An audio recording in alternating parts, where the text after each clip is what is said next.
গদা ধনুকাৰ হাতত লৈ কুঁৱলীৰ বগাজাল ফালি শীতকালৰ এটি ৰাতিপুৱাত লখিমপুৰলৈ বুলি যাত্ৰা আৰম্ভ কৰিছোঁ।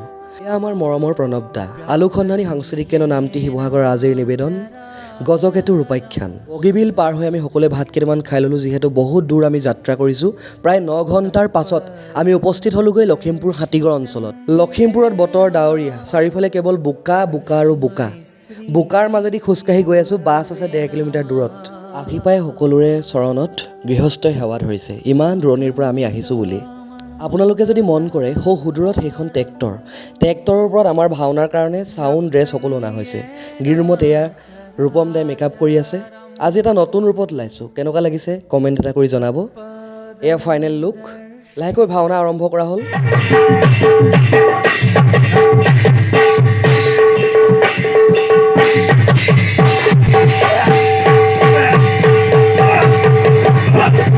ইমান বেয়া বতৰটো ভাওনা শেষ কৰিলোঁ, ফ্ৰেছ হ'লোঁ, ভাত খাবলৈ আহিলোঁ ছাগলী মাংসৰ সৈতে। এয়া জানদাৰ মুখতো নকৰি 7টা বাতি একোৱে নাই, এইফালে চাৰিফালে একোৱে নাই, মুঠতে ৰাস্তা একোৱে নাই। ৰাস্তা কেনি আছে আমি গমো নাপাওঁ, গৈ আছোঁ।